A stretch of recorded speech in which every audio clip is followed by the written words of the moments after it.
piensen que me olvidé, no, no pude, nomás estuve medio embotada estos días.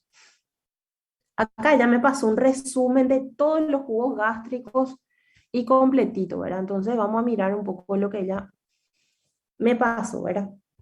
Habíamos hablado de la saliva y de la importancia que tiene en la digestión de moléculas, ¿verdad? Lastimosamente, el contacto con la saliva, ese es el problema, ¿verdad? El tiempo de contacto que tenemos con la saliva. La masticación, ustedes que estudian fisio, ¿verdad? Saben muy bien que necesitamos un tiempo prudente para la masticación, pero cuesta mucho realizar, ¿verdad? Yo misma me doy cuenta, yo no, a mí no puedo masticar muchas veces, no sé, me da náusea, no sé, realmente me cuesta. Entonces, una opción sería tratar de disminuir las porciones, ¿verdad? ¿Qué quiere decir? Racionalizar la porción que vamos a comer en, qué sé yo, en el almuerzo o así, ¿verdad?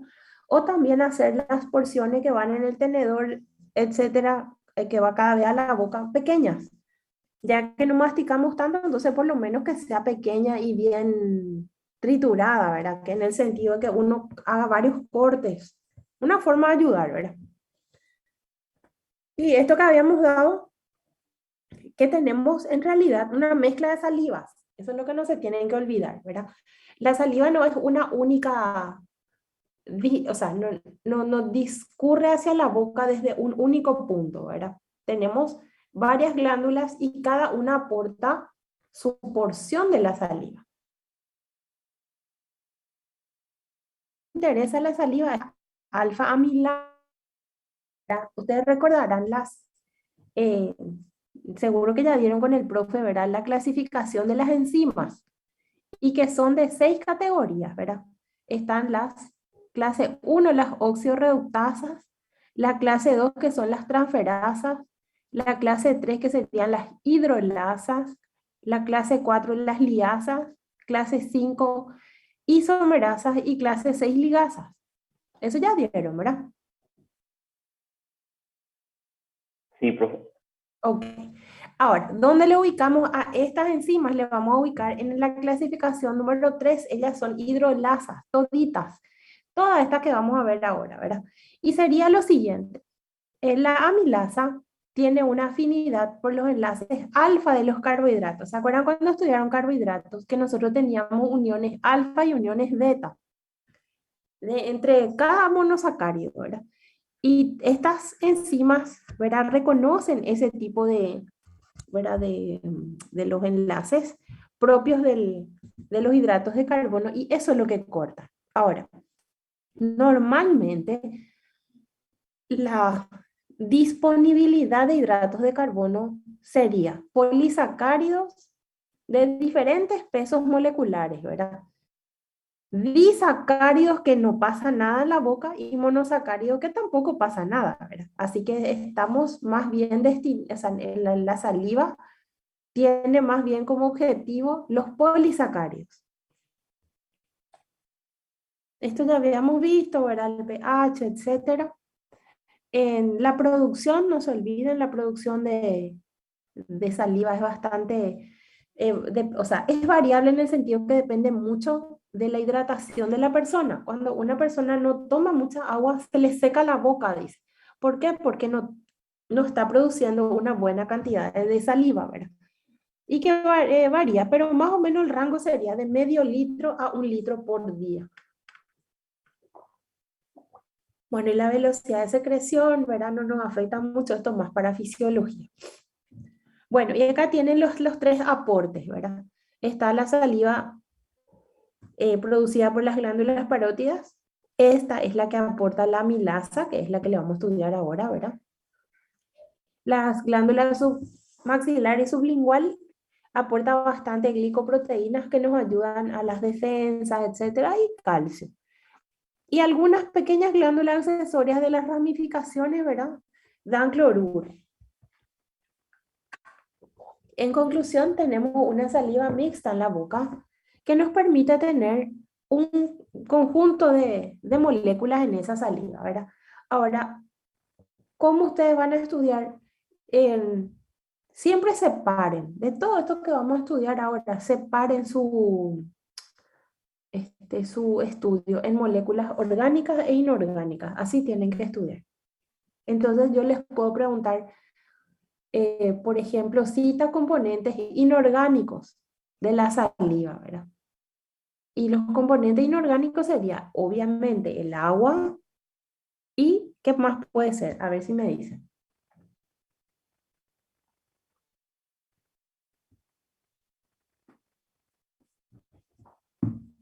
Perdón, profe, ¿cómo dijiste? ¿Cómo podría ser si yo les pregunto componentes inorgánicos de la saliva? ¿Cuáles pueden ser?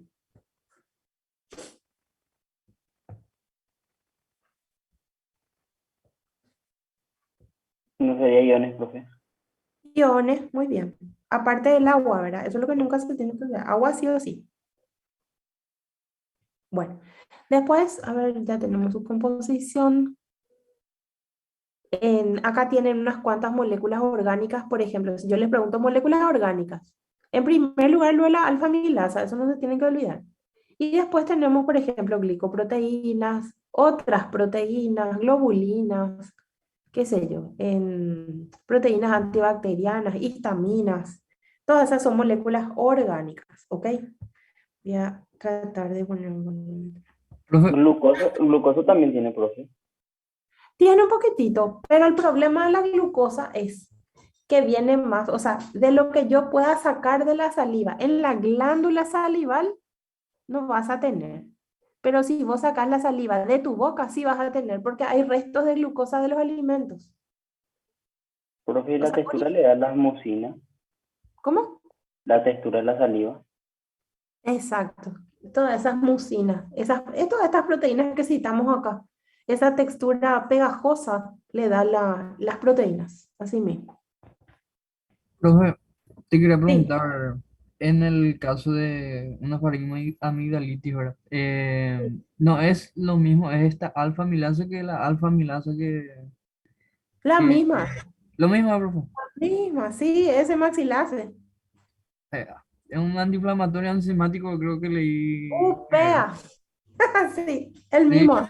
te digo no, profe, porque justamente yo tengo un cuadro de Sí, amigdalitis. y yo también estoy tomando alfamilasa hasta por el oído y no me pasa nada. ¿Para qué se consume la alfamilasa? Porque pasa que, atiendan bien, composición de las mucosas y serosas.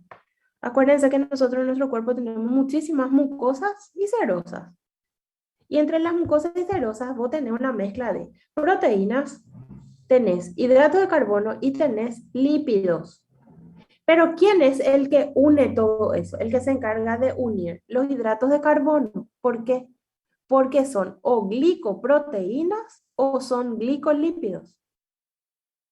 ¿Se acuerdan que yo les hablé en hidrato de carbono? Que siempre el que está hacia afuera del hidrato de carbono, tanto en una proteína como en un lípido.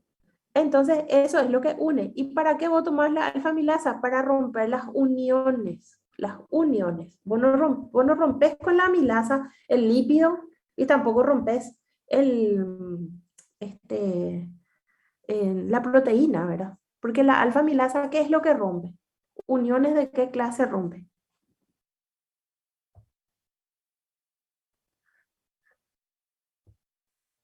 ¿Para qué sirve la alfamilasa?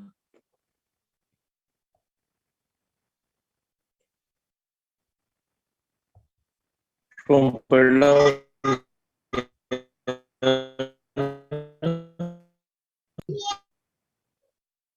No escuché nada, pero sirve para... Esperen un ratito.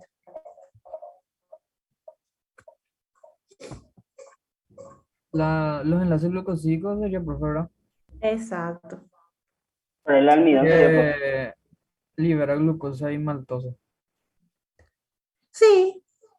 Ay, Dios mío, viste, quería usar la pizarra, pues no tengo pizarra acá, pero no sé cómo disminuir el... Bueno, me van a ver un ratito, voy a conectar mi otro dispositivo y les quiero mostrar algo, ¿sí?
Bueno, ahí me escuchan. Se escucha, profe, pero retumba. ¿Y ahora? Ahora no. Ahora no, profe. Ahora sí. Se combinan todo acá. Bueno, lo que pasa es que me cuesta escribir con el mouse. Bueno, entonces sería así. Ustedes tienen que estudiar lo siguiente, saliva, ¿verdad? ¿Cómo vamos a estudiar? Bueno, obviamente hay que poner definición, ¿verdad? Obvio. Pero acá tienen que estudiar componentes, ¿verdad? Y son inorgánicos y orgánicos, ¿verdad? ¿Cuál es el tema acá de la saliva? Su actividad enzimática. Eso es lo que nosotros queremos estudiar, ¿verdad? Sabemos que sus componentes inorgánicos, sus componentes orgánicos y actividad enzimática. Eso es lo que queremos. Entonces, tenemos hidratos de carbono de cualquier clase, polisacáridos, de alto y bajo peso molecular. Mismo el ejemplo que dio acá el doctor, que sería una mucosa, ¿verdad? Que se puede, vamos a decir, espesar. Por eso uno tiene que tomar mucha agua, cosa que yo metí la pata y no tomé tanta agua la semana pasada, ahora estoy tomando mucha agua. El agua ayuda a diluir, ¿verdad? Pero la alfa-amilasa lo que hace es cortar. ¿Y qué es lo que corta? Enlaces glicosídicos. Entonces acá yo voy a tener la alfa-amilasa y lo que hace es, si esto era de elevado peso molecular, entonces genera hidratos de carbono de bajo peso molecular. Corta, ¿verdad? No actúa sobre disacáridos y monosacáridos. El resto sí. ¿Se entiende? Entonces, actividad enzimática, ¿quién hace? La alfa-amilasa. Eso es lo que hace. Y la saliva, lastimosamente, demasiado poco tiempo está en contacto con... Eso es lo malo del problema de la saliva. Demasiado poco tiempo está. Ni un minuto no está el alimento ahí, ¿verdad?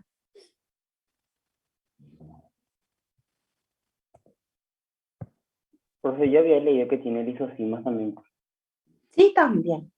Las lisos, sí, pero nosotros estamos hablando del punto de vista digestivo, ¿verdad?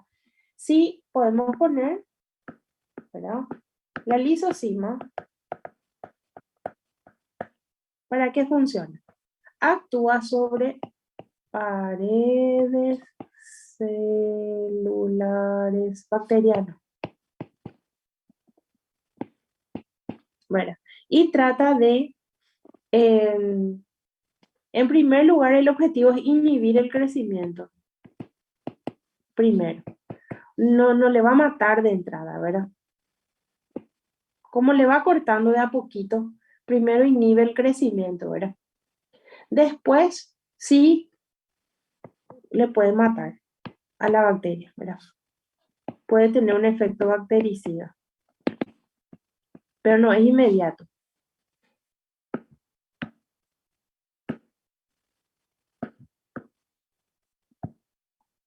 Ay, socorro.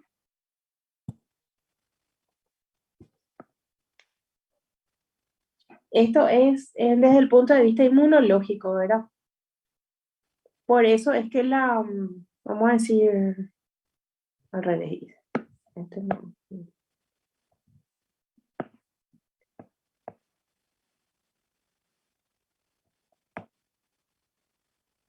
Socima, no me acuerdo si era con C o con S. Con Z. Con S y con Z, profe.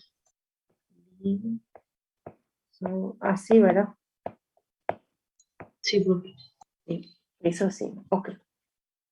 Bueno, entonces, sí, actúa sobre las paredes celulares, ¿cierto?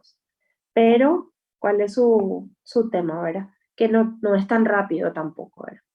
Ahora, ¿para qué serviría entonces la lisosima?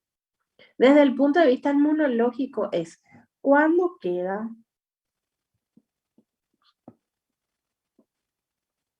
bacterias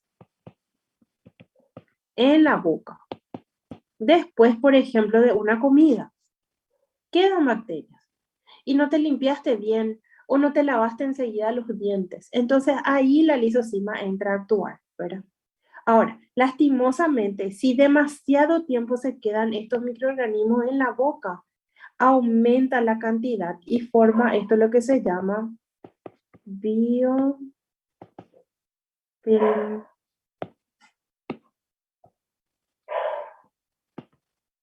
Biofilm con L y M. Biofilm. Y esto nosotros normalmente le decíamos antes placa bacteriana.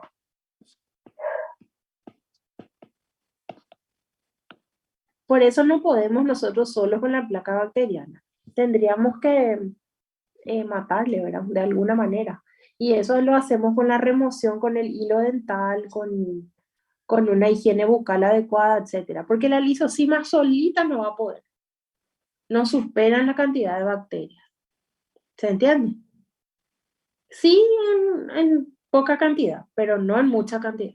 Ya no se puede. Y acá la mayor cantidad de bacterias son los estreptococos.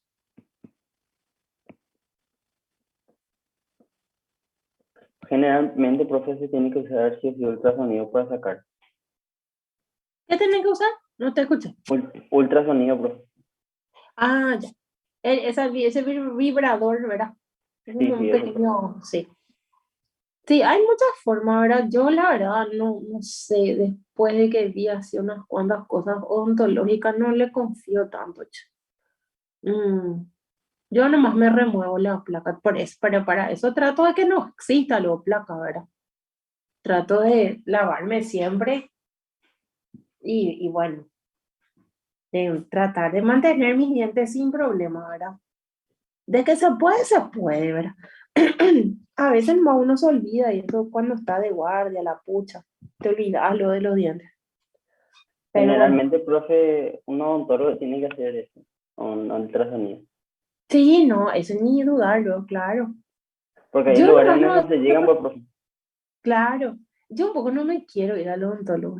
No sé, le tengo, así ¿Tiene como hay miedo, gente que profe? no se quiere ir, no sé, como que tengo miedo que me haga daño a mis dientes, tanto que yo le cuido a mis dientes, no sé. Escuché tantas experiencias negativas, era por eso, ¿verdad? Y aparte me piché con mi odontólogo porque cuando yo era chica quería usar frenillo porque tenía un diente desviado, así torcidito. Y mi odontólogo, no, ¿para qué? Si igual sos linda, hay nada que ver. Y mi mamá le hizo caso y no me puso. Yo después ya me piché y ya no me quise más poner. Y digo que por eso me agarró a ver, no me quiero ir, así cuando es extremadamente necesario. Y a lo mejor hay gente que le pasa lo mismo con los médicos, no sé, tienen una mala experiencia y no se quieren ir más. Duele mucho el frenillo, profe, no se recomienda. Y sí, no, yo ahora de vieja, pero que ya me voy a poner, lo lamento, ya, así nomás, ya me voy a morir así con el diente torcido. Lo siento, Y, aparte, ¿sabes qué? A mi ego no le afecta ni un poquitito. y depende, profe, ¿sabe qué es lo que pasa? Que cuando está medio desviado, lo que hace es una mala mordida. Claro, Y eso sí te puede totalmente, causar problemas. claro, Generalmente por eso es lo que se ponen los frenillos. exacto, Y así mismo. estéticamente también, algunas veces. Es más lindo, claro.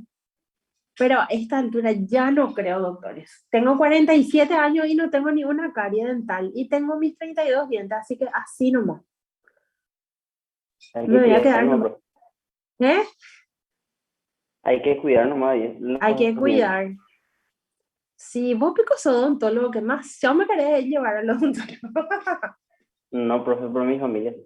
Ah, no, sí, está totalmente bien. Yo digo que cuando no me quede otra me voy a ir a que me hagan algo. Pero por ahora, ay, voy a curarme mi fiebre primero.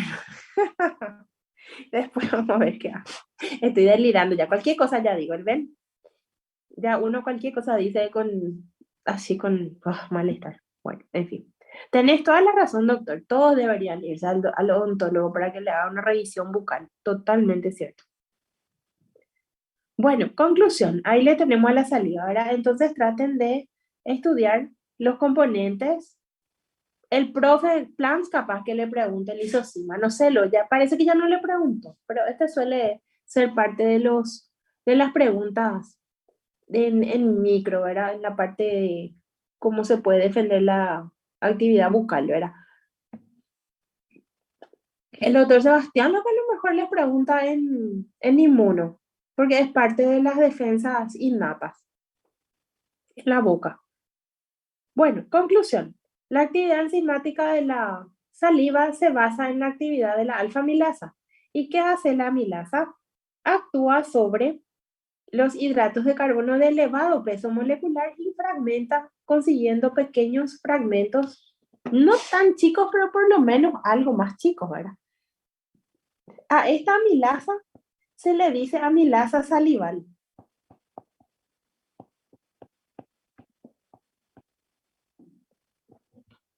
¿Ok? Amilasa salival. Dios mío, qué desastre.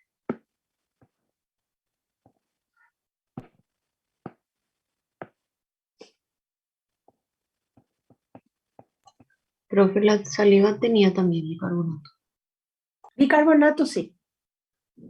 Acá tiene iones. Y entre los iones puedes citar bicarbonato,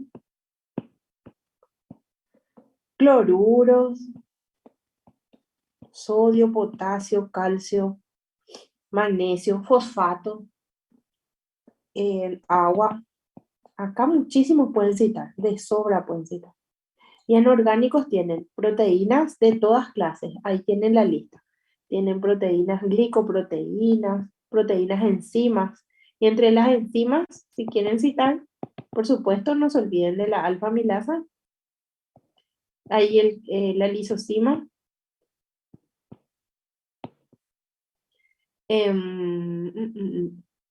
Hay también algunos estudios, ¿verdad?, que revelan que existe una lipasa salival, pero muy poco la lipasa salival. Prácticamente no hace efecto. Así que no, difícil. No, no tiene la actividad por el pH de la saliva. La saliva pues se maneja entre 6,8 a 7,2 aproximadamente, ¿verdad? Y no es un pH ideal para la amilasa, perdón, para la lipasa salival. ¿Alguna duda acá, doctores? No, No, profe. profe. Bueno, no sé, Ahí anotar todo esto o le... ¿Sí? en inorgánico también entraría el fosfato. Sí, fosfato. Hay H2PO4, hay H1PO4 y hay PO4 también. ¿Por qué varía tanto el fosfato? Por el tema del pH. Cuando comes algo demasiado ácido o demasiado alcalino, enseguida el fosfato y el bicarbonato actúan para compensar en la saliva.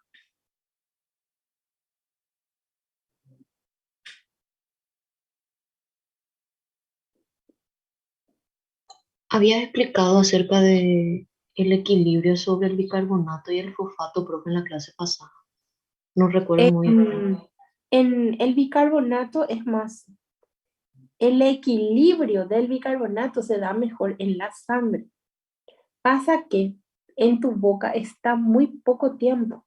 Lo único que puede alterar en la boca es cuando se te quedan restos de alimento entre los dientes y ese alimento es el que está cambiando el pH. Pero como vos deglutís constantemente, es difícil que se desequilibre demasiado el pH de la saliva, ¿verdad? Porque al tragar te vas arrastrando, ¿verdad? Por arrastre.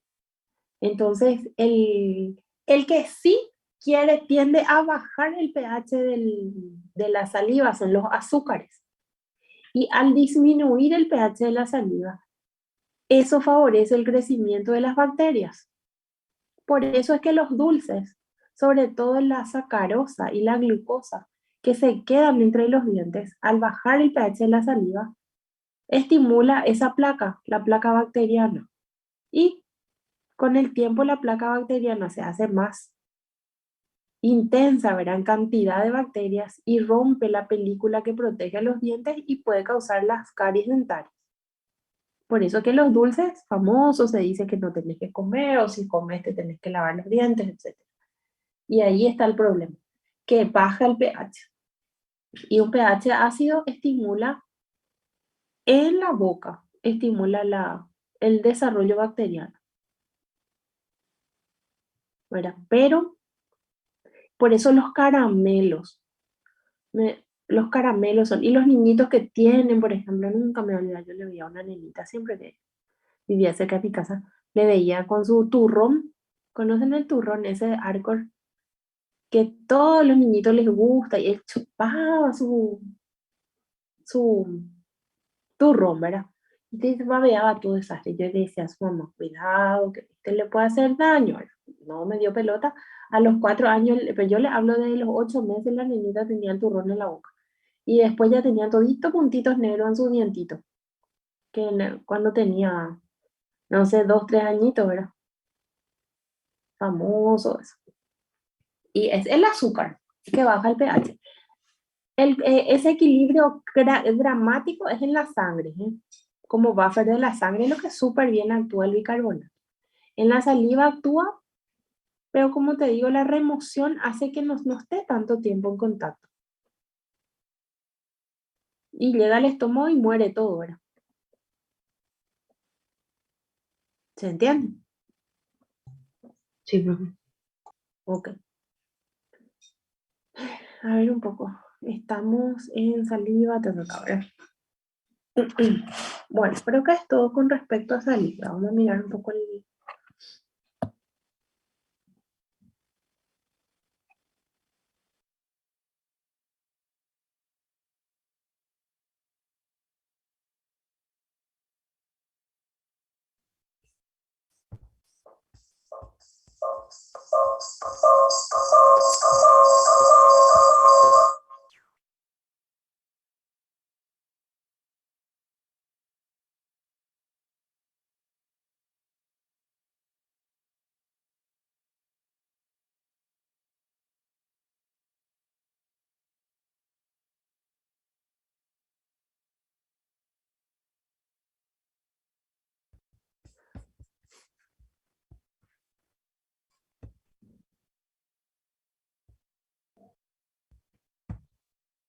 Bueno, hasta aquí sería saliva. ¿Alguna duda de saliva? Ninguna, profe. Ok.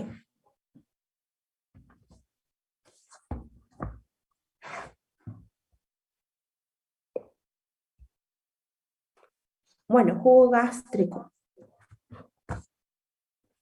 Es decir, tiene una... Ay, Dios mío, creo que no puedo volumen.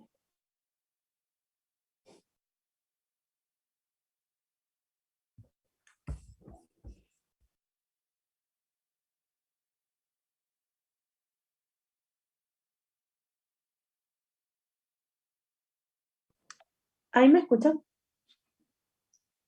Sí, profe. Ah, entonces voy a hablar así porque con el otro me sale. Bueno, entonces jugo gástrico tenemos el tema del siguiente, ¿verdad? Para formar el jugo gástrico tenemos el aporte de prácticamente todas las células de la pared interna del estómago. Pasa que cada una aporta un chiquitito, un chiquitito, un chiquitito, ¿verdad? Y acá lo que más siempre, vamos a decir, dramatiza, así, crítico del jugo gástrico, es el ácido clorhídrico, ¿verdad? El ácido clorhídrico no se forma a la vez, sino que se bombean. ¿Qué quiere decir? Se lanza hacia la parte interna del estómago, por un lado cloruro y por otro lado protones. No es que se fabrica HCl junto, ¿verdad? Sino que de a poco se va empujando hacia afuera de las células cloruro y protones. Y recién cuando se mezcla ahí en la curvatura del estómago, ahí recién tenemos el jugo gástrico. Por eso es que cuando se come, vamos a suponer, demasiado de golpe, así el atracón de la vida famoso, gigante la cantidad que se come hoy. puede ser que no me alcance el jugo gástrico y yo esté horas tratando de digerir, ¿verdad? Porque la producción es lenta, o sea, despacito se va a secretar. Y pasa también lo contrario, cuando no como nada por muchas horas, se acumula jugo gástrico y yo ya siento de repente acidez en el estómago. Claro, sí, eso se está acumulando, ¿verdad? Entonces, no me tengo que ir ni a un extremo ni al otro. No puedo comer cantidades inmensas de golpe y tampoco puedo dejar de comer 24 horas. O sea, esas dietas que están de moda, que son el ayuno intermitente, y máximo yo les diría 14 horas, 16 horas hasta ahí, ¿verdad? Porque no puedo dejar cero mi estómago tanto tiempo, ¿se entiende? O sea, cero contenido, ¿verdad? Porque el jugo gástrico se va a seguir produciendo.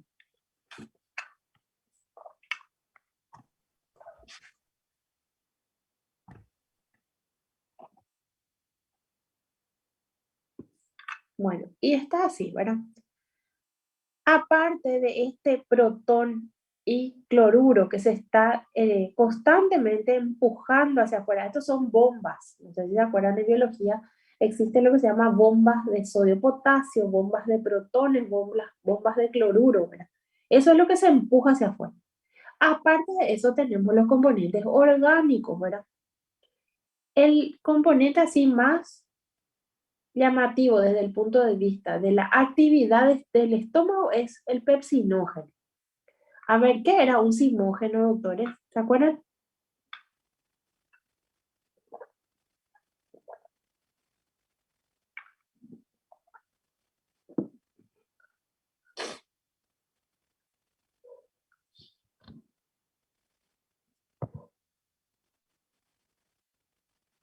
¿No se acuerdan que era un simógeno?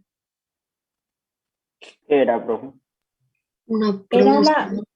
exacto, una proenzima. Un simógeno es cuando se sintetiza una enzima de manera inactiva.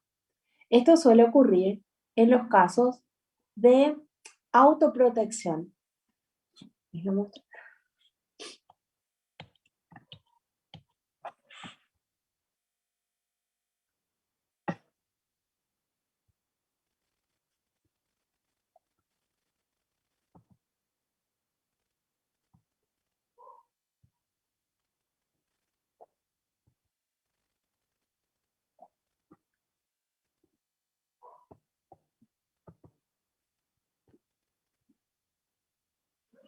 Bueno, eso es un simógeno. ¿Ven? Ahí está en rojo, en rosa y en verde la molécula original, ¿verdad?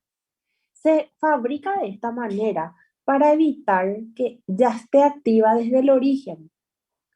Entonces lo que se hace es generar una estructura básica que recién se va a activar cuando se desprenden esos pequeños fragmentos que se llaman péptidos inhibidores. Esa estructura inicial está a la espera de que se le dé la orden, ¿verdad? O se le dé la señal para salir hacia el exterior. Y eso es lo que hace el páncreas. El páncreas tiene como, vamos a decir, un mecanismo de defensa del páncreas es producir simógenos, o sea que producir moléculas de manera inactiva, que recién en contacto con algún entorno diferente, ahí recién ocurre eso que ven ahí que se llama fragmentación, ¿verdad? Se fragmenta este pequeño entorno que tiene, ¿verdad? Y se logra obtener finalmente la molécula activa. Y todo lo que termina en ógeno es simógeno, ¿verdad?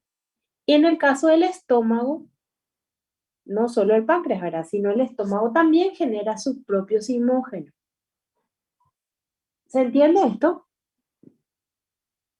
Sí, profe. Ok. Sí, profe. Bueno, una vez que se fabricó este simógeno, entonces,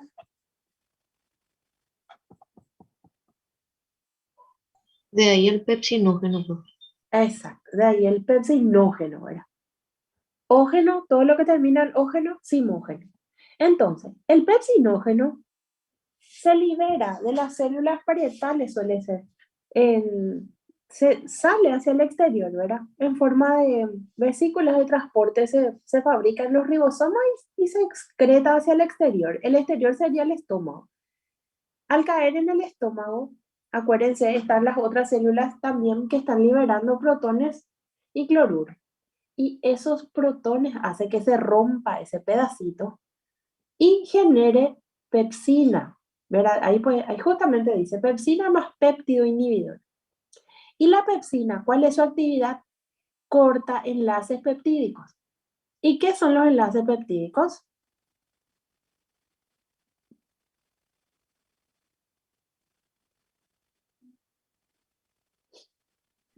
La unión de aminoácidos, profe. Muy bien, la unión de aminoácidos. Son enlaces covalentes que se forman a partir de la unión de aminoácidos. Entonces la pepsina corta unión de aminoácidos. O sea, no le importa cuál sea, corta nomás. El que encuentra corta.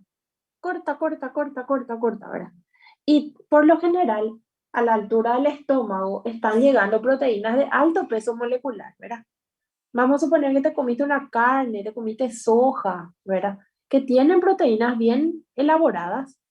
Comiste morcilla que tiene sangre, tiene hemoglobina, ¿verdad?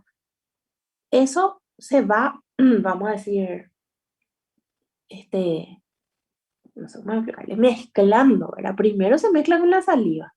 La saliva, su actividad química, y mejor dicho, su actividad enzimática se basa hacia los hidratos de carbono. No pasa nada con las proteínas en la boca. En cambio, al llegar al estómago, la actividad enzimática sí ataca a las proteínas. Sin embargo, los hidratos de carbono, los lípidos, no pasa nada en el estómago. Desde el punto de vista enzimático, por supuesto que le afecta el ácido clorhídrico, porque es un ácido tan fuerte que rompe todo. Imagínense que el ácido clorhídrico se utiliza para destrancar cañerías. El ácido clorhídrico es el ácido muriático que se compra en las ferreterías y vos pones.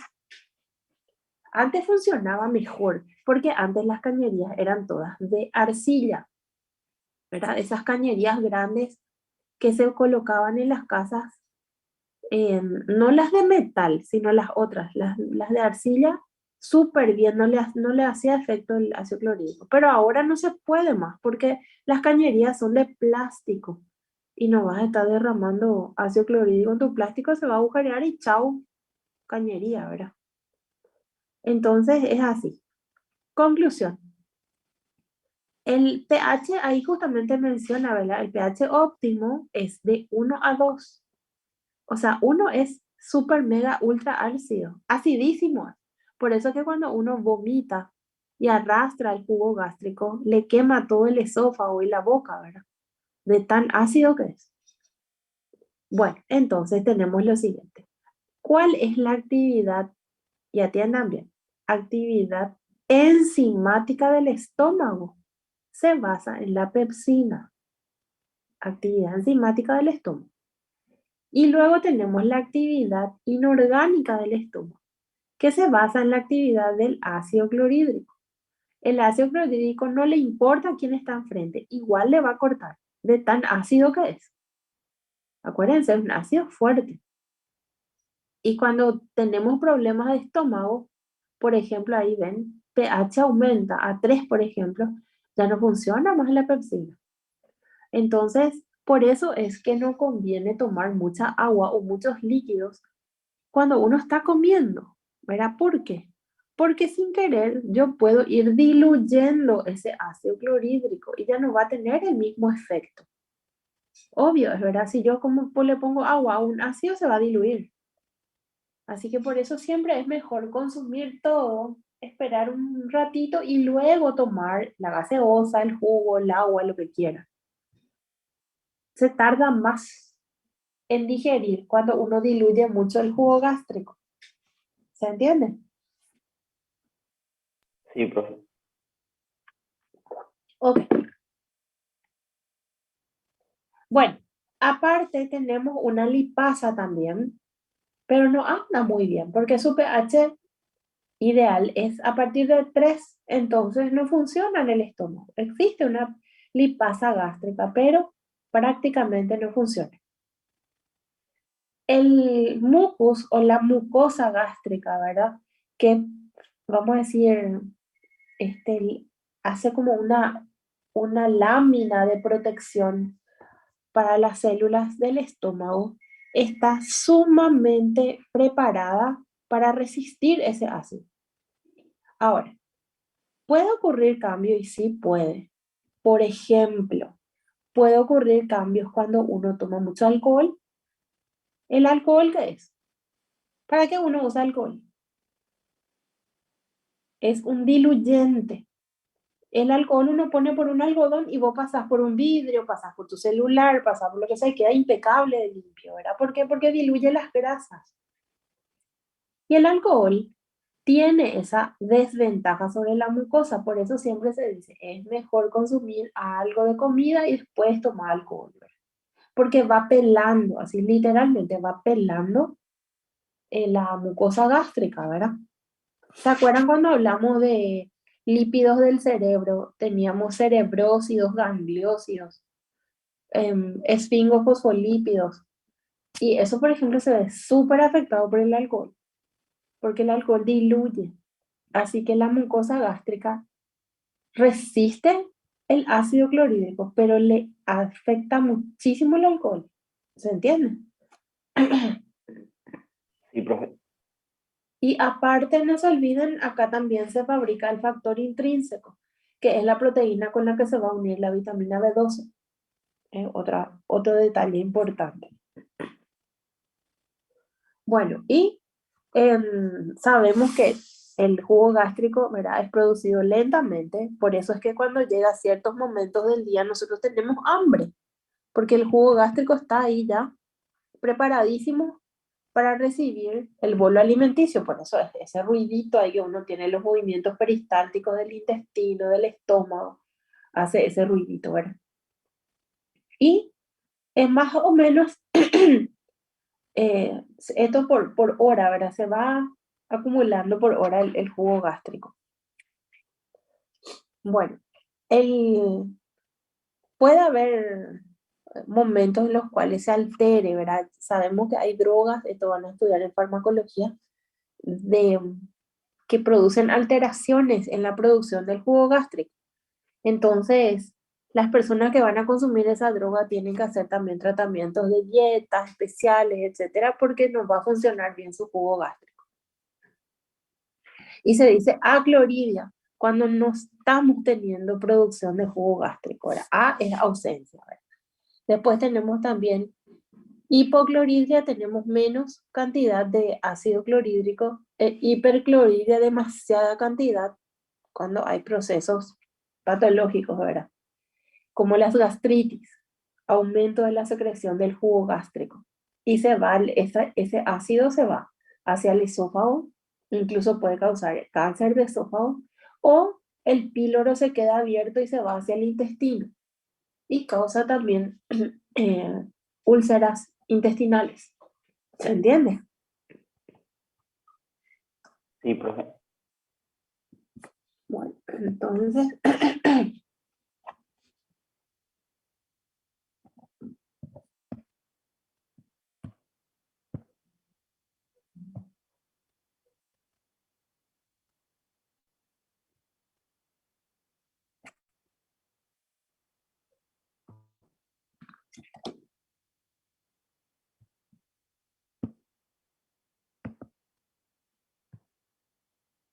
bueno, entonces,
Bueno, entonces, jugo gástrico, ahora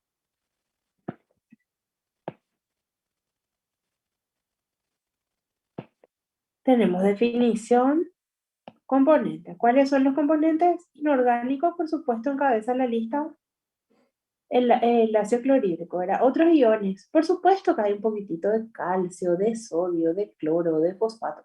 Claro que hay, pero muy poco. El que predomina es el ácido clorhídrico y poca cantidad de agua.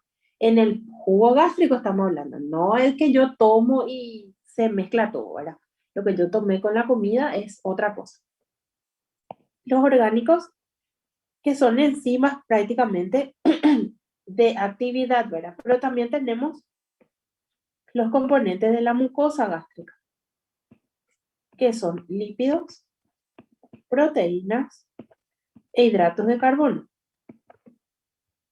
Y esta es, la mucosa gástrica es la que se ve muy afectada por el alcohol. Muy afectada. Bueno, acá lo que nosotros tenemos que estudiar para la parte activa o actividad enzimática es la pepsina.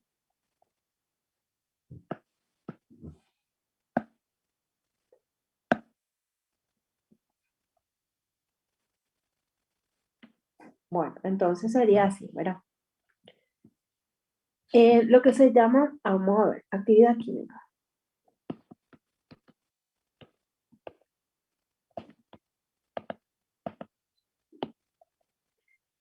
Tenemos una actividad inorgánica.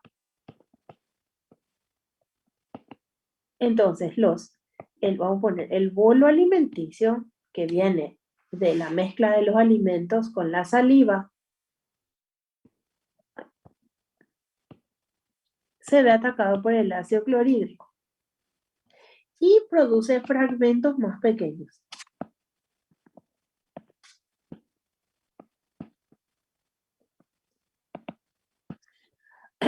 Eso es lo que pasa. Produce fragmentos más pequeños. Entonces ocurre lo siguiente. No puedo yo definir, se va a cortar 10 y monosacáridos, se van a cortar 5 triglicéridos. No puedo decir eso. ¿Por qué? Porque es muy ambiguo. El corte depende mucho de cuán grande sea el bolo alimenticio, depende del tiempo que está en contacto con el jugo gástrico. Así que lo que sí estamos seguros es que el ácido clorhídrico fragmenta el bolo alimenticio. Ahora, el tamaño no podemos asegurar a ciencia cierta, pero sí sabemos que son más pequeños. ¿Por qué? Porque todo esto se va a sumar al quimo. El quimo es la mezcla del bolo alimenticio más el jugo gástrico. Entonces, lo que resulta de mezclar todo eso son fragmentos más pequeños. Eso sí estamos seguros. Y la actividad orgánica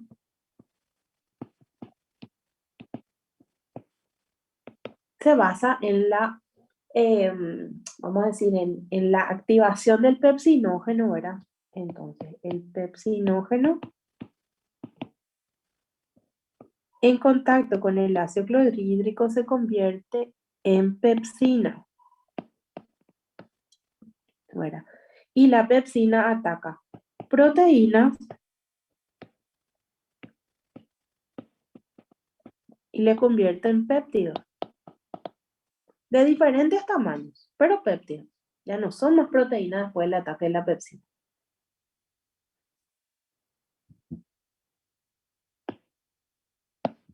Bueno, y todo esto, los fragmentos más pequeños, ¿verdad?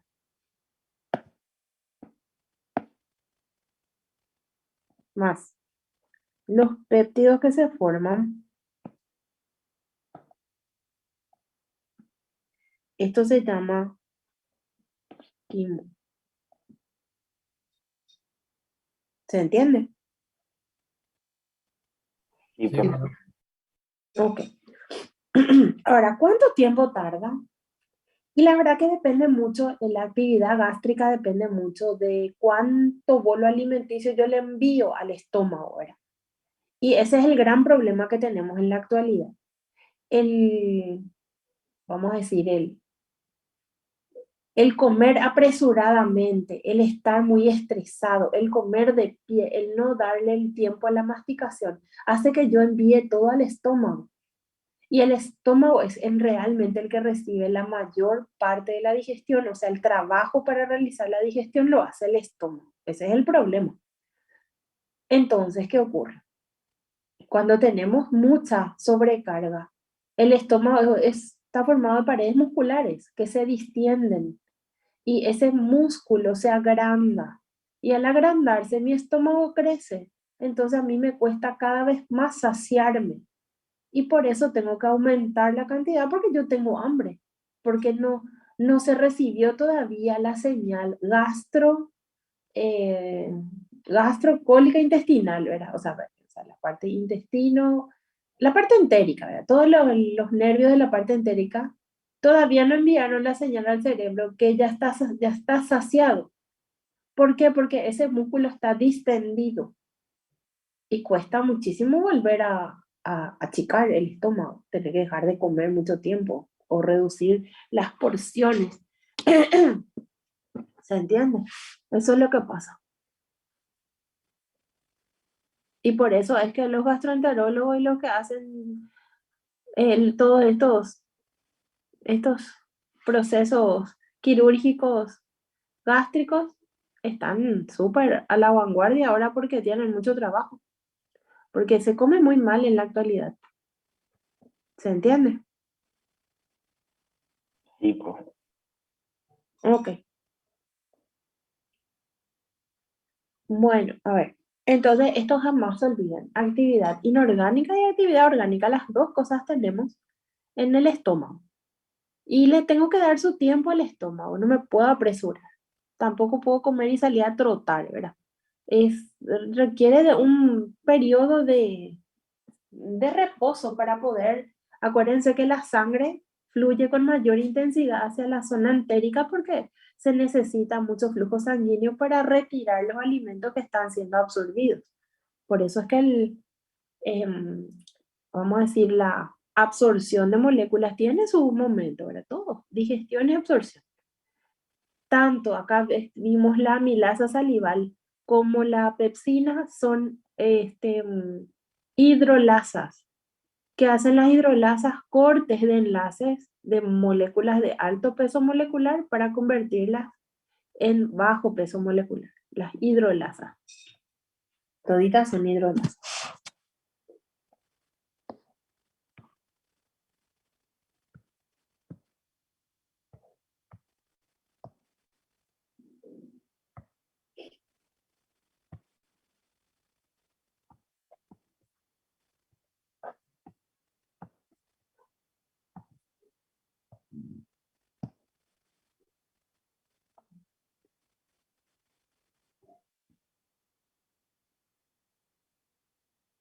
Bueno, entonces tenemos ahí, ¿verdad?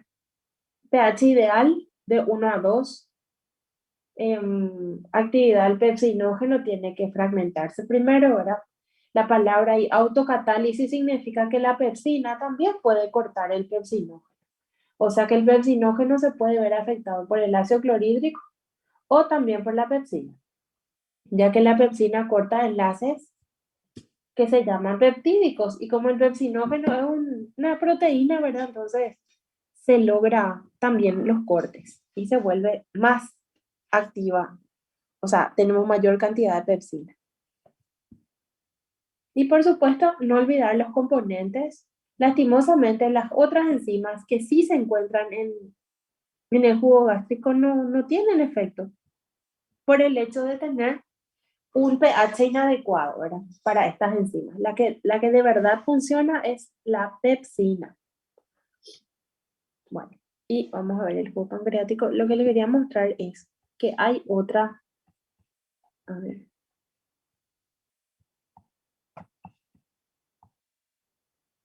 Esta, no sé si conocen la papaína. La papaína viene del mamón. Mamón creo que sí. La papaya es el mamón, ¿verdad? O yo estoy equivocada. Sí, Mamón. profe. Mamones. Exactamente. Se conoce como papaya, ¿verdad? En otros países. Y pasó que, no sé cómo, ¿quién habrá probado? Era famoso como surgen los procesos en la ciencia. Se dejó en el jugo de la papaya, ¿verdad? Del mamón. Carnes duras. Y al día siguiente blandita está la carne. ¿Y qué pasó? Después se descubrió que la enzima que tiene esta fruta, que se llama papaína, hace cortes peptídicos. O sea, hace lo mismo que hace la pepsina en el estómago. Entonces, esta carne que estaba constituida de, ustedes saben, estructura primaria, secundaria, terciaria, cuaternaria, así completito todos los esquemas para formar la musculatura de la carne, se rompen. No corta todo, pero corta bastante la superficie, ¿verdad? Entonces yo tenía una carnaza, por ejemplo, súper dura, y le dejo en contacto toda la noche en el jugo de mamón, al día siguiente blandita la carne. ¿Se entiende? O sea que también existen frutas, o sea, el reino vegetal también tienen enzimas que cortan enlaces peptídicos, como esta, por ejemplo, y que se suele usar luego para, justamente para eso, ¿verdad? La papaína del mamón. Así que al que le gusta el mamón, súper bien. Bueno, entonces acabamos de formar quimo. El quimo era la unión entre todo lo que vino con el bolo alimenticio, se mezcló con el jugo gástrico, se produjo los procesos químicos, tanto orgánicos como inorgánicos, y se generó un montón de moléculas mucho más pequeñitas que las originales, ¿verdad? El estómago tiene dos válvulas, recordarán, el píloro y el cardias, ¿verdad? El cardias es más, depende de su, vamos a decir, la estimulación esofágica, y el píloro es el que se abre lentamente, ¿verdad? Así, puertita, o sea, vamos a decir, se abre y se cierra, se abre y se cierra. Y esa abertura permite el paso de pequeñas cantidades del quimo. Y el quimo entra en contacto con la zona intestinal y ahí tenemos el choque, vamos a decir, con todo esto. Hay enormes cantidades de bicarbonato y de fosfato y hacen que el entorno sea alcalino. No un álcali terrible, pero sí mucho, vamos a decir, mucho más alcalino que lo que es el ácido del estómago, ¿verdad? Pasamos de tener un pH de 1 a 2 a un pH prácticamente neutro hacia el alcalino, ¿verdad? 7,5 a 8. Y ese jugo pancreático tiene, aparte de todos estos componentes inorgánicos, ¿verdad? Que le da el pH adecuado, cargado de enzimas, lleno de enzimas. Así que el jugo pancreático es, ¿verdad? El que ejecuta el cambio dramático ahí del pH. Bueno, y acá tenemos que dividir un poco las enzimas. Las células pancreáticas generan, ¿se acuerdan de esto, verdad? Tenemos células Centrocinares, profe. ¿cómo? Células centrocinares, alfa, Sí, beta. muy bien, ¿verdad? Y cada una de ellas tiene una función. Acuérdense que el páncreas como glándula tiene su, vamos a decir, su función endocrina y su función exócrina, ¿verdad? Endocrino le dejamos al insulina, glucagón, somatostatina, etc. Y ahora vamos a enfocarnos en su actividad exócrina. ¿Por qué se dice exócrina? Porque no va a la sangre, ¿verdad? Endocrino es lo que va a la sangre. Y exócrino es lo que va hacia ductos que conducen hacia afuera del cuerpo. Entonces se considera una glándula, o sea, su actividad exócrina, cuando libera este jugo hacia el contenido intestinal. Y este jugo pancreático tiene muchísimas enzimas, y eso es lo que les quiero dividir ahora. Y tiene también las enzimas que son, vamos a decir, formuladas como simógenos.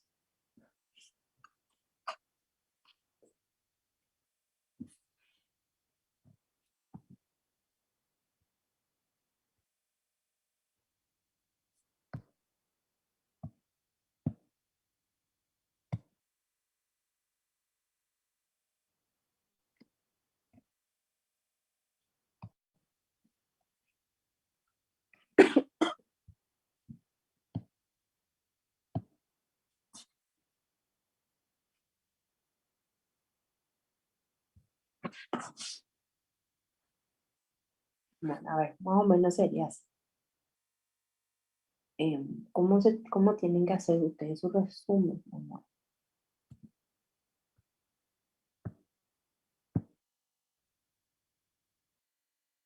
Bueno, así más o menos.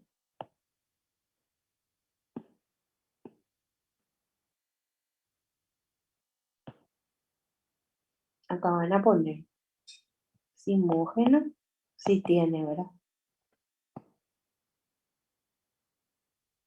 El sustrato, o bueno, al revés pueden poner, ¿verdad? Vamos a poner acá primero encima.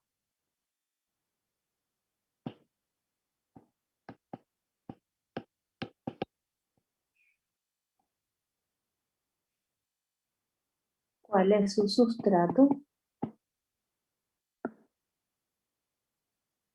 ¿Cuál es el producto?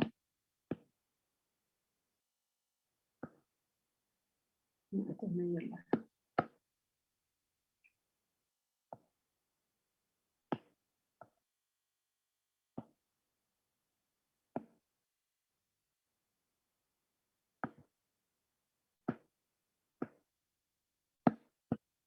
Bueno, vamos a empezar por la enzima. Esto estamos hablando del jugo pancreático, ¿no?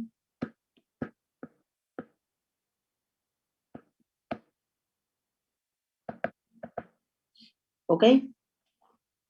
Bueno, por ejemplo, vamos a empezar con las enzimas que atacan proteínas. Le tenemos a la tripsina. La tripsina tiene un simógeno que se llama tripsinógeno. Bueno, tripsinógeno. ¿Hasta ahí se entiende? Sí, profe. Sí, profe. Bueno.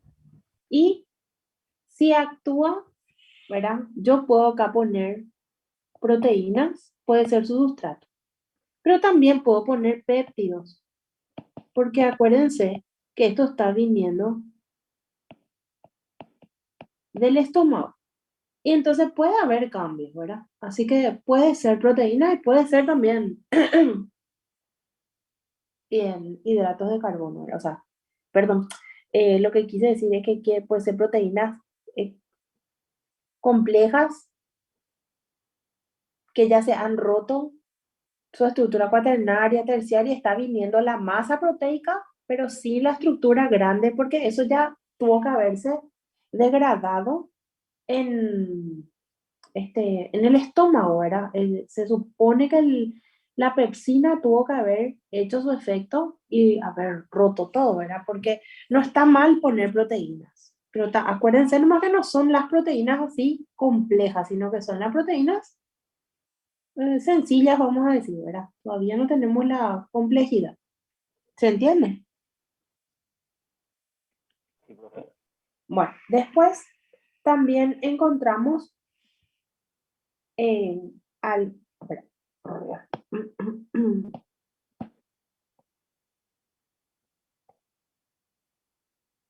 Bueno, ¿cuál sería el producto? Sería, en los dos casos, pequeños péptidos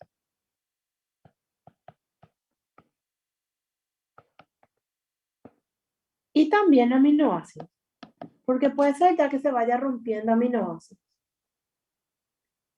Después tenemos la que se llama quimotripsina.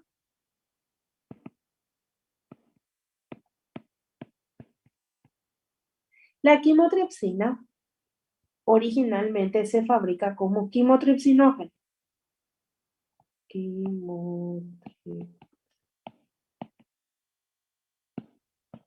Quimotripsinógeno, ¿verdad? ¿Sobre quién actúa? Igualmente, actúa sobre proteínas y sobre péptidos. ¿Y cuál sería el resultado? También pequeños péptidos y aminoácidos.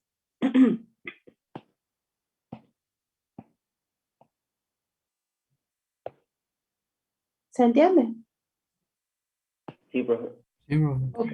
Después tenemos otras enzimas, como por ejemplo la elastasa,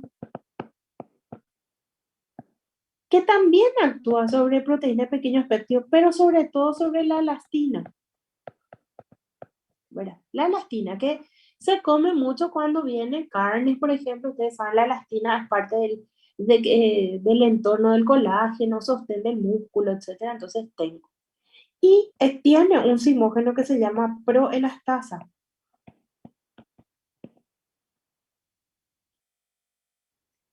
¿Qué se tiene como resultado? La misma cosa, pequeños péptidos y aminoácidos.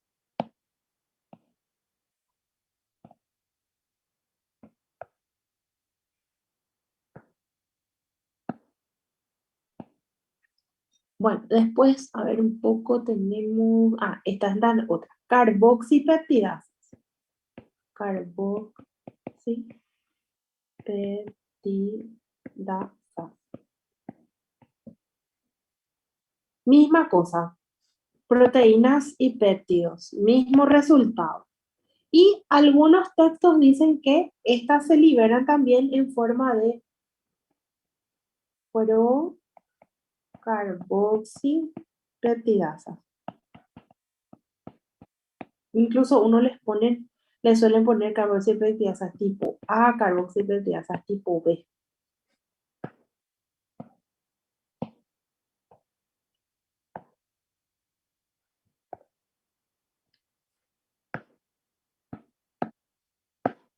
Bueno, ven, ahí tenemos, por ejemplo, el ataque a las proteínas. Está la tripsina, quimotripsina, elastasa, carboxipeptidasa.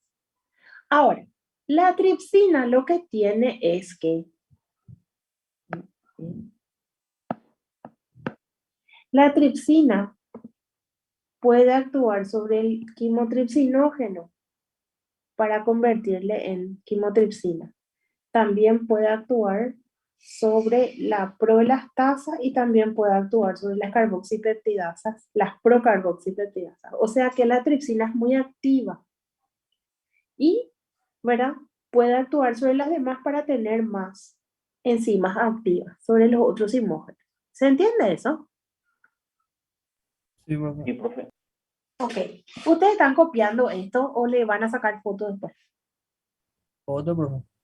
Bueno, voy a terminar esta parte muy feo nomás está, traten de hacer más lindo.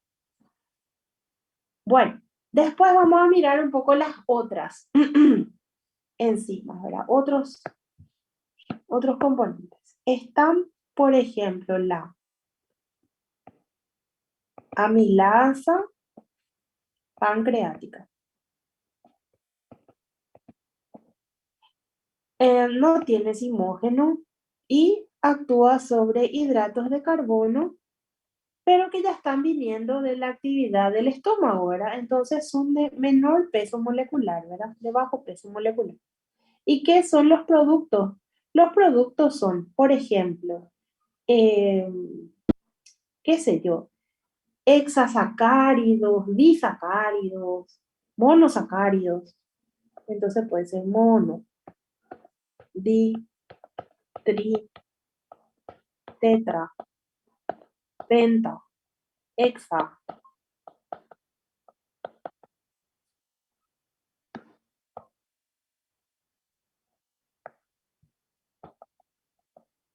Sacáridos. O sea, moléculas chiquititas, ¿verdad? Chiquititas. Pero, por supuesto, ¿qué es lo que más abundan? Mono y disacáridos son los que tienen que ser. Porque cuando se surge un tetrasacárido, vuelve a actuar la amilasa y le vuelve a cortar, y le vuelve a cortar, ¿se entiende? Hasta que quedan mono y disacáridos. Ese es el objetivo de la amilasa pancreática. ¿Estamos? Sí, profe. Ok. Bueno, ¿qué más podemos poner acá? Por ejemplo, podemos poner triglicéridos. La lipasa pancreática actúa sobre triacilgliceroles y genera monoacilgliceroles más 2 ácidos grasos. Bueno, hasta ahí Pueden hacer una foto, pues voy a cambiar la página. Profe, no presté atención. ¿Por qué no estos dos últimos no presentan nada enzimógenos? Y porque la amilasa y la lipasa no tienen sustratos dentro de las vesículas que se fabrican en el páncreas, entonces no necesitan fabricarse como sinógenos. No tenés ningún riesgo dentro del páncreas al fabricar amilasa y lipasa, porque no vas a cortar ni triglicéridos ni hidratos de carbono en esa parte de la célula. Ok, profe, Eso, gracias. porque se fabrica en retículo endoplásmico rugoso y en ribosomas, ¿verdad? En ribosomas libres. Y dentro del ribosoma vos no tenés hidratos de carbono, ni triglicéridos, ni colesterol, ni fosfolípidos que se encuentren libres, que puedan ser atacados. Entonces no es un problema para vos y le fabricás así no. El que sí es un problema son estas otras porque son proteínas y ahí sí están llenos de proteínas. Incluso las otras también son proteínas, ¿verdad? Las otras enzimas. Entonces, para evitar trastornos con las que son proteicas, sí se hace el simógeno. Bueno, a ver, ¿alguna duda acá? No, profe. Ok.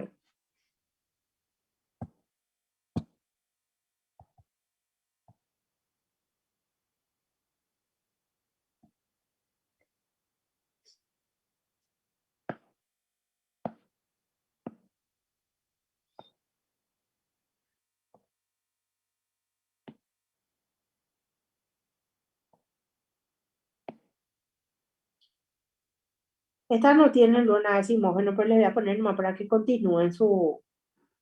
Acá ya no hay simógeno.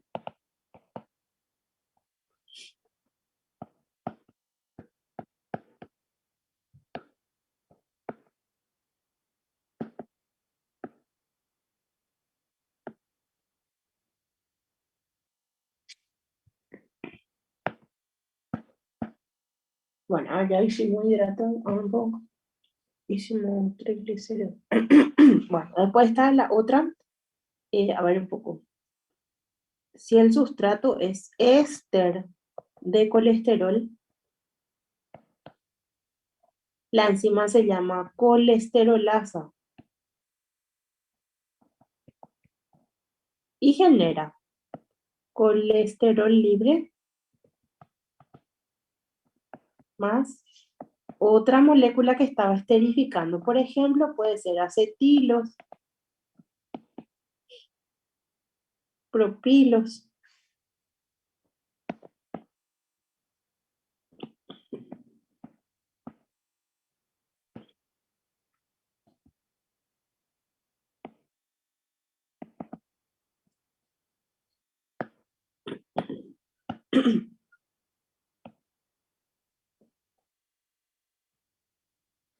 Después, a ver, un poco el colesterol. Están los fosfolípidos y tenemos los que se llaman las fosfolipasas. Acá está la A2 y genera fragmentos. Les voy a mostrar enseguida cuáles son los fragmentos. Fragmentos de colesterol. Acuérdense, perdón, fragmentos de fosfolípidos. Ustedes saben que un fosfolípido está formado por grupo fosfato, un alcohol, dos ácidos grasos y otras moléculas que dependen del tejido, que puede ser, por ejemplo, colina, serina, inositol, fosfatidil, el otro, a ver, colina, serina, inositol, etanolamina.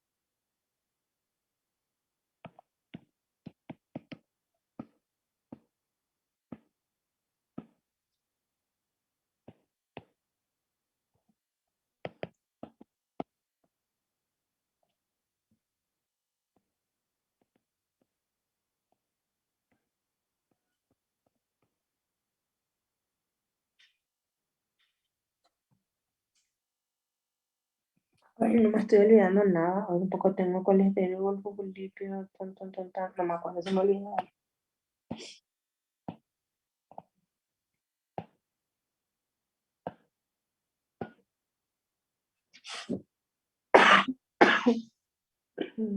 Espérame que voy a mirar un poco. A ver, están las proteínas, hidrato de carbono, los lípidos, ácidos nucleicos. Creo que es todo. A ver, voy a mirar mi libro, a ver si me estoy olvidando de algo. Creo que no.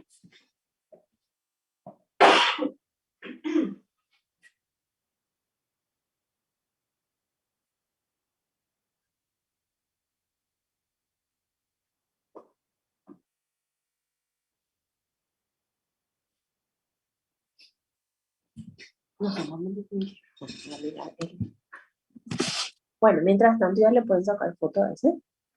Vamos a mirar un poco el que me dio la profe. Si se me chispoteó algo. Lipanzas, proteolíticas,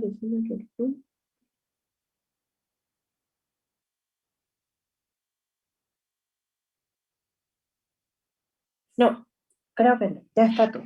Bueno, hasta acá son enzimas del jugo pancreático, ¿ok? Acá me olvidé, colesterolasa tiene que ser. A ver, entonces, si yo como éster de colesterol, la colesterolasa es la que va a actuar para cortar ese éster y dejar libre el colesterol y también la molécula que estaba esterificando, que puede ser acetilos o propilos. Después tenemos la fosfolipasa, que puede actuar sobre fosfolípidos y da fragmentos de los fosfolípidos. La desoxirribonucleasa, que actúa sobre el ADN y que da los nucleótidos del ADN. Y las ribonucleasas, que tienen acción sobre el ARN y tengo los nucleótidos del ARN. ¿Hasta ahí se entendió? Sí, profe. Sí, profe. Ok. Bueno, entonces ahí tienen ya el conjunto de todas las enzimas del jugo pancreático, que son bastantes, ¿verdad? Tripsina, quimotripsina, lactasa, carboxipeptidasa, amilasa pancreática, lipasa pancreática, colesterolasa, fosfolipasa, desoxirribonucleasa y ribonucleasa. Ahí está completito. Bueno, y un poquitito más abajo se llama enzima del borde de cepillo. Y tienen lo siguiente, ahí ya no hace falta, esas ya no son producidas como mucínogenas, esas pueden poner así directamente, ¿verdad? Así.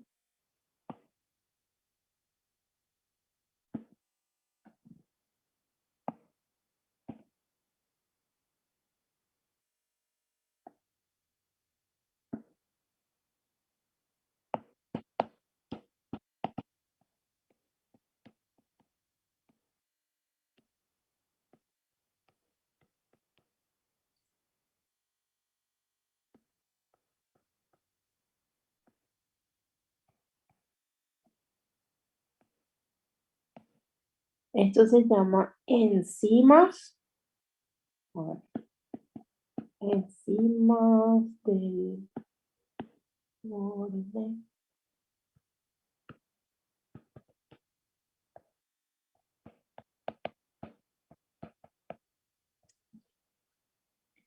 Bueno, entonces ahí tenemos lo siguiente, ¿verdad? Hay unas que se llaman endopeptidasas, ahí, estaba pensando en la otra,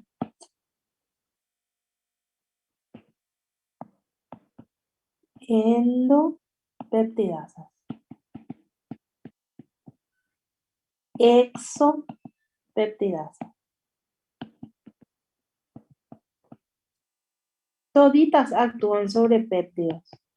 Esos pequeños péptidos que quedaron colgados arriba y da como resultado aminoácidos. Después tenemos las disacaridasas,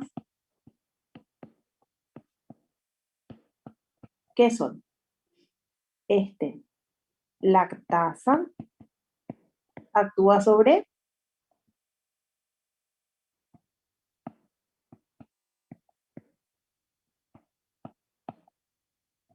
¿sobre quién va a actuar la lactasa?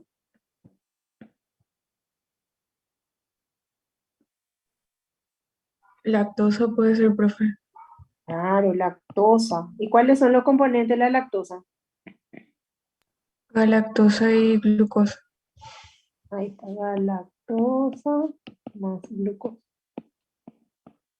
Después la maltasa va a actuar sobre la maltosa, ¿verdad? ¿Y cuáles son los componentes de la maltosa? Glucosa y manosa, creo. Glucosa más glucosa. Y la sacarosa tiene fructosa más glucosa.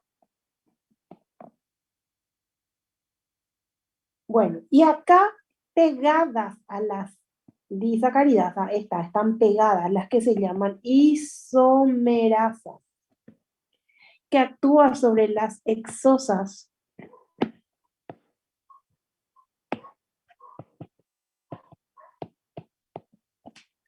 Y transforman todo en glucosa.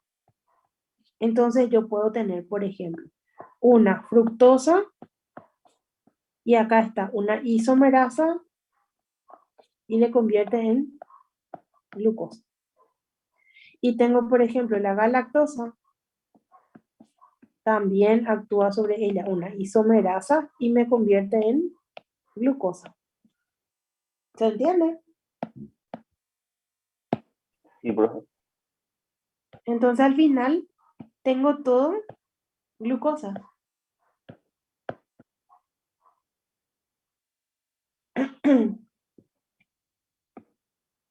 Disacaridasas pegadas a las isomerasas. Entonces, cuando surge, por ejemplo, la galactosa, enseguida se transforma en glucosa. Surge la fructosa y se transforma en glucosa. Entonces, puro glucosa es lo que yo tengo acá.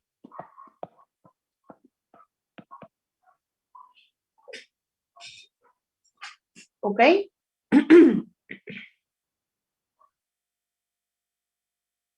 Ok, profe. Ok. Bueno, esas son, continúa esto. ¿Eh? ¿Ya le sacaron foto? Sí, profe. Ok. Ahora vamos a ver las otras.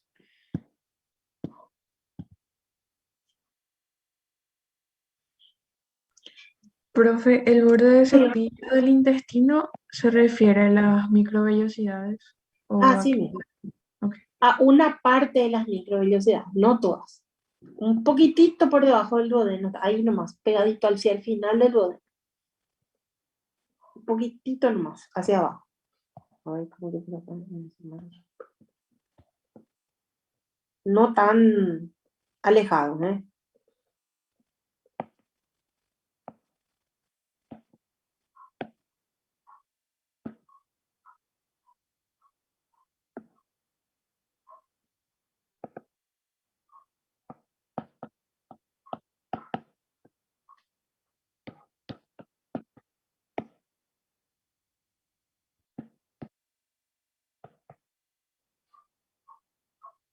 Bueno, acá le tenemos las últimas enzimas, ¿verdad? Que son estas que se llaman nucleasas. Nucleasas actúan sobre los nucleótidos que se formaron hacia arriba. Y los nucleótidos me van a dar como resultado nucleósidos más fosfato. Y estos nucleósidos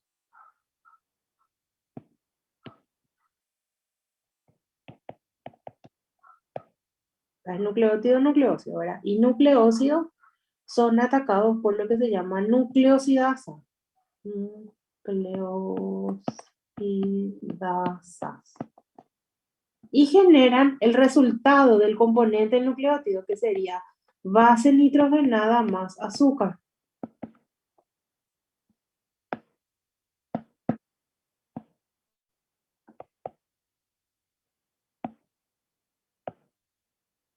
¿Se entiende? Sí, profe. Y también tenemos esos restos de nucleótidos que quedan, restos de fosfolípidos. Restos de fosfolípidos.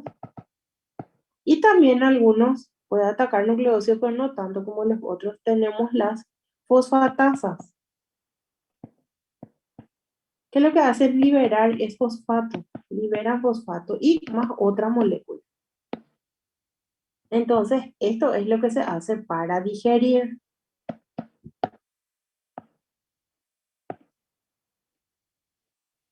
¿Se entiende, doctores? Sí, profe. Sí, profe. Bueno, entonces, vamos a mirar un poco. Tenemos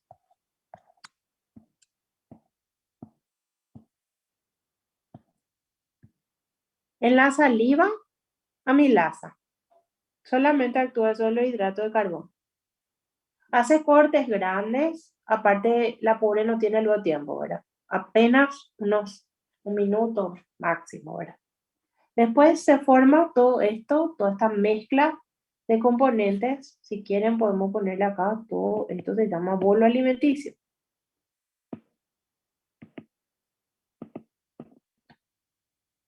Bueno, y el bolo alimenticio pasa hacia el siguiente estadio, ¿verdad? Del tracto digestivo, que se llama estómago. Y en el estómago aparece el jugo gástrico.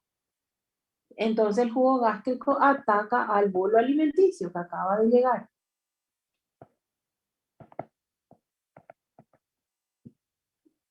Que acaba de llegar. Bueno, muy bien. Llegó el bolo alimenticio, se quedó ahí todo mezclado. ¿Y quién hizo su efecto? Tuvimos un efecto inorgánico por parte del ácido clorhídrico y un efecto orgánico por parte del, vamos a decir, de este pepsinógeno que se convierte en pepsina y me va a generar cortes específicos, por supuesto. Acuérdense, si quieren decirle, así también pueden decir, inorgánico es inespecífico. Y el orgánico es específico, porque es enzima. En cambio, el ácido clorhídrico corta cualquier cosa, lo que le venga enfrente, ¿no? En cambio, el orgánico sin problema.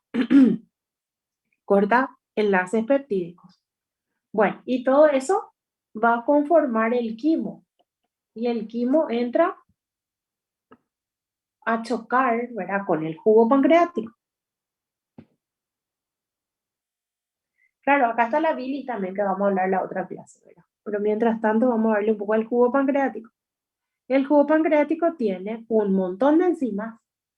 Una parte vienen inactivas, como por ejemplo el tripsinógeno, que se convierte en tripsina, quimotripsinógeno en quimotripsina, proelastasa en elastasa, procarboxipeptidasa en carboxipeptidasa. Y estas pueden ser atacadas por tripsina también. Toditas atacan proteínas y péptidos. Y como resultado tengo pequeños péptidos y aminoácidos. Después tengo la amilasa, que viene así ya lista para actuar sobre carbohidratos, que al final corta todo y termina dando mono y disacáridos. Lipasa, que actúa sobre triglicéridos y genera monoglicéridos más dos ácidos grasos. Después colesterolasa sobre ésteres de colesterol, dando colesterol libre y la molécula que estaba esterificando. Las fosfolipasas, la que conocemos en el páncreas, se llama A2, porque existen otras fosfolipasas que después vamos a ver en otras partes del cuerpo. Actúan sobre fosfolípidos y rompen el fosfolípido en varios fragmentos. Después tenemos desoxirribonucleasas sobre el ADN, ribonucleasas sobre el ARN, y cada uno de ellos da sus nucleótidos. Acuérdense que los nucleótidos de ADN tienen desoxirribosa y timina, Y los nucleótidos, ¿verdad? Que forman el ARN tienen ribosa y uracilo. Esa es la diferencia.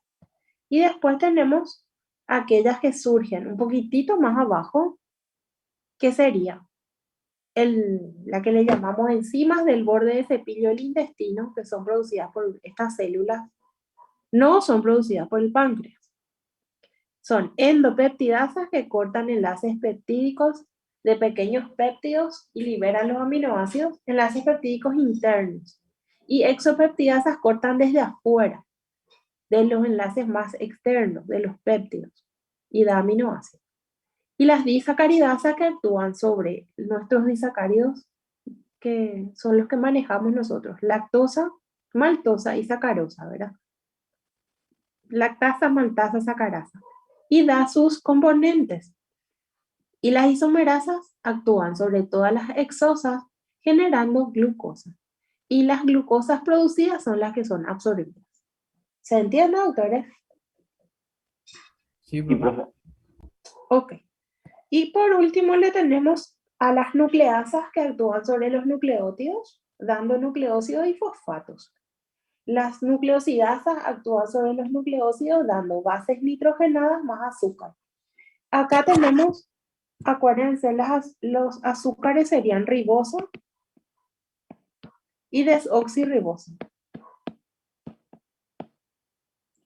Y las bases nitrogenadas son adenina, guanina, citosina, timina, uracilo.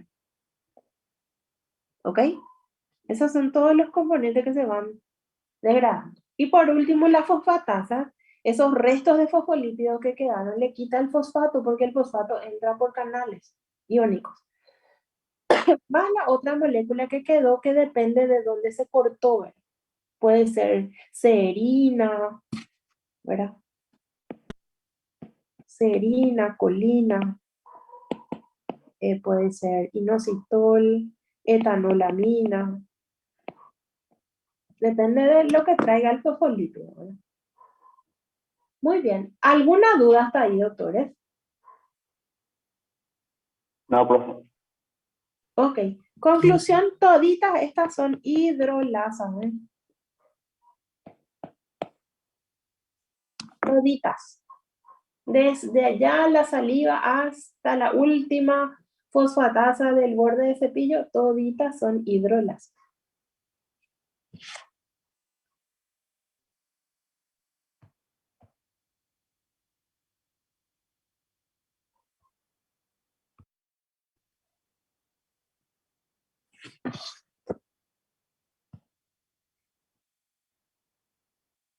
Ok, muy bien. ¿Se entendió, doctores?